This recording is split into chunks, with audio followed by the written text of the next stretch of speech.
Peace and faith, fam. Welcome back to another episode of Sean Walker's Daily Word. If this is your first time tuning in, welcome. My name is Sean Walker. Each and every day I wake up seeking the heart of God, seeking the mind of God. God created me a clean heart, renew the right spirit in me. I'm just like you.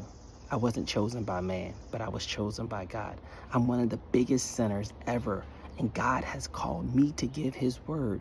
It's amazing how he takes the unqualified and qualifies them. You may not be man's choice, but you God's chosen. I hope that encourages you. You may not be man's choice, but you are God's chosen. Despite what you've been through, God is going to clean you up. He's going to oil you down, and you come sit right here on the right side of me with your Father. I hope this message encouraged you. Today's title is Purpose Over Pleasure. Judges 16:4-6 reads, "Sometime later, Samson fell in love with a woman named Delilah, who lived in the valley of Sorek. The rulers of the Philistines went to her and said, 'Entice Samson to tell you what makes him strong so we can overpower him and tie him up. We will pay you in silver.' So Delilah went to Samson. 'Please tell me what makes you strong and what makes you weak.'" Here's what I heard. Have you ever loved someone who didn't love you back? It's amazing, almost heartbreaking, what people will do to those who genuinely care about them, all for the sake of money. For the right price, many can be bought, persuaded, and manipulated. But here's the truth. The Word of God is not just about salvation. It's designed to build wealth, purpose, and fortune, both inside and out. The Bible never said if God wanted me rich, he'd make me rich. It did say, "Let the poor say I am rich," Joel 3:10. Why?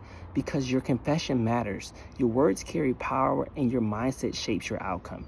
You must come into your purpose because that's where your portion is. That's where your identity is, provision and the authority to live.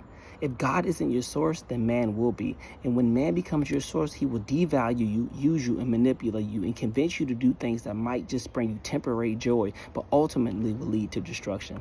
Let's be real. Men are simple. Long, dark hair, brown eyes, tan skin, full lips can leave a man in a daze. Just like Samson. He didn't fall because of Delilah. He fell because of her flesh. And that's what happened. He chose her flesh over her spirit. That's where he went wrong. That's where many of us go wrong.